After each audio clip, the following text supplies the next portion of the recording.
বিদেশিদের সরকারের কাজ জনগণকে করে তোলার পদক্ষেপ না নিয়ে বাংলাদেশে বিদেশি আগ্রাসনের সুযোগ করে দিচ্ছেন। বাংলাদেশের জনগণকে লক্ষ্য করে গড়ে তুলতে বিদেশি আগ্রাসন অবশ্যই আমাদের কূটনৈতিক আগ্রাসন, অর্থনৈতিক আগ্রাসন, রাজনৈতিক আগ্রাসন দিয়ে জনগণকে একের পর এক বোকা বানানো হচ্ছে, শোষণ করা হচ্ছে। বাংলাদেশের জনগণ কি এতই বোকা এখনো আছে? মানুষ বোঝে এই দেশের অতিরিক্ত টাকা কোন পকেটে যায়। সিন্ডিকেটের দোহাই দিয়ে জনগণকে বোকা বানাতে চান।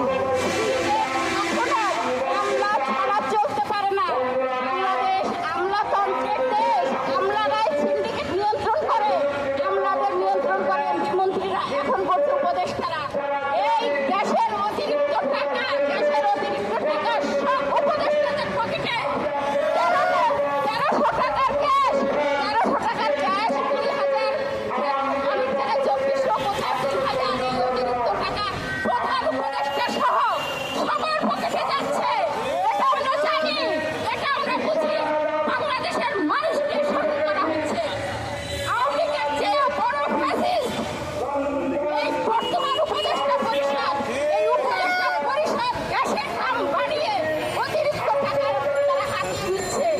কে জানে এই নির্বাচন খেলার পরে তাদেরকে বাংলাদেশের মানুষ পাবে কিনা, তারাও বিদেশে পালিয়ে যাবে।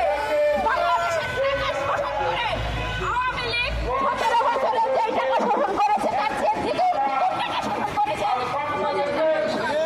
এখন শুরু করছে, এখনো থাকবেই। এখন এই গ্যাসের থাকতে শুরু করেছে। বাংলাদেশের মানুষ টাকা তারা নিয়ে বিদেশে চলে যাবে। একের পর এক তাই নয়। গ্যাসের কারণে আজ তারা বলছে যে যখন আসে এই টাকায় গাড়ি নেই, এই ছিল এক গাড়ি বন্ধ হবে, এক গাড়ি বন্ধ হবে, পরশুদিন থেকে ভাড়া বাড়িয়ে দিবে। সবজির দাম, এই দিনের সবজির দাম দ্বিগুণ বেড়ে গেছে, আলুর দাম বেড়ে গেছে, পেঁয়াজের দাম বেড়ে গেছে। মানুষকে বোকা বানাচ্ছেন। দেখেন সবজির দাম কম রেখেছি, পেঁয়াজের দাম কম রেখেছি, আলুর দাম কম রেখেছি। আজকে খবর নিয়ে দেখেন বাজারে আলু কত করে, পেঁয়াজ কত করে, সবজি কত করে। জনগণের টাকা শোষণ করে আপনারা মোটা হচ্ছেন, আপনাদের ভুঁড়ি বাড়াচ্ছেন। কিছু বললেই দোকান ধরবেন, আপনারা ইসলাম প্রতিষ্ঠা করবেন।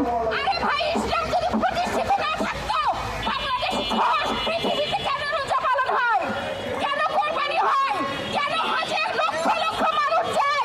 ইসলাম প্রতিষ্ঠা করার আপনি কে? ইসলাম প্রতিষ্ঠা করে গিয়েছেন আমাদের নবী মুহাম্মদ সাল্লাল্লাহু আলাইহি ওয়াসাল্লাম। ইসলামের বিজয় হয়েছে আমাদের সেই সময়ে, যেদিন আমাদের নবী মুহাম্মদ সাল্লাল্লাহু আলাইহি ওয়াসাল্লাম পৃথিবীতে এসেছেন। আপনারা কি জনগণকে বোকা বানাইতে চান? আবার ইসলাম প্রতিষ্ঠা করেন আপনি কে? ইসলাম বিজয়ের আপনি করেন কে? ইসলামের বিজয় হয়েছে, ইসলাম বিজয়ী আছে, ইসলাম প্রতিষ্ঠিত আছে। জনগণকে ধোঁকা দিয়ে, জনগণকে বোকা বানানোর চেষ্টা না করে বাংলাদেশকে একটা সুন্দর দেশ করার কাজে আপনারা নিয়োজিত থাকুন, এই আহ্বান জানাচ্ছি। আজকের এই সমাবেশের মধ্য দিয়ে বিজয় বাংলাদেশ।